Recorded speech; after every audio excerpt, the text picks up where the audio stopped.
A group of St. Louis doctors and nurses travel to the Dominican Republic every year, performing corrective spinal surgeries on kids with scoliosis. Fox 2's Katie Corman introduces us to the team and learns more about their mission. We always talk about it's the sort of the MacGyver attitude here. You have to be able to fix problems creatively. This St. Louis-based team of experts has learned to think outside the box to overcome obstacles while doing mission work at a children's hospital in the Dominican Republic. Over the years and even throughout this week, the group was faced with several challenges, including outdated and broken equipment and lack of supplies and medication.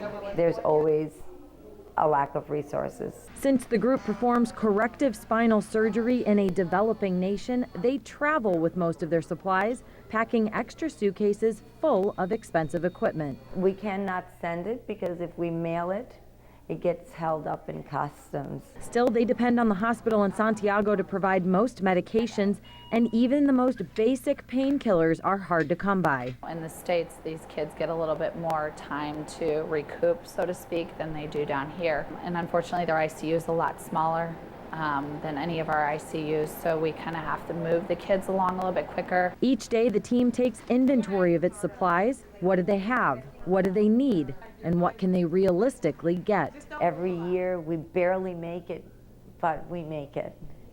But it would be great to not have to worry whether we make it. Like other nonprofits, the group relies on donations and grants to make the annual trip possible. Money left over after the surgeries are covered is donated back into the struggling facility. With $1,800, we put in 24 ceiling fans, and it made a huge difference in those rooms. It's amazing how a little bit here goes a long way. The Pediatric Orthopedic Project takes mission work one step further by training the local doctors and nurses to perform the surgeries, so the work may continue long after the team returns to the States. Our goal was not to come in, and as some missions do, they come in and they do surgeries and they fix the kids and they go home. Our goal was really to be more sort of inclusive. We wanted to work together as a team. To date, the St. Louis-based team has performed spinal surgery on 34 patients. Their counterparts in Santiago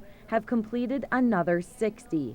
And now some of their patients even want to carry on the team's mission. I have become a nurse, and next year, God willing, I will join the mission team so that I can help those who have helped me, especially because they will be able to see someone who has been there and who could overcome.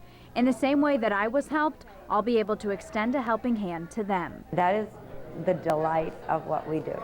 It really honestly is, to see those kids and their families and the love that they show to us is just so overwhelming sometimes. Also overwhelming, a patient seeing the before and after photos of their back and understanding what it means for their future. Ay, Dios mío. Así está. Así está. Mira. Mucho, ¿eh? Derecha, derecha, derecha. Wow. It's just a huge part of who I am, and I love it. I'll do it every year as long as I can. In Santiago, Katie Corman, Fox 2 News. Wow. What wonderful, wonderful work. And be sure to join us next Sunday, May 24th. We'll have a few of the doctors in studio, live, to talk about the organization and the work they're doing in the DR. You know, so many people know it as a vacation spot. You don't think about Everything the people who else live that's there happening, yeah. and the need in the lives, and St. Louis making a difference there. Absolutely. Great story.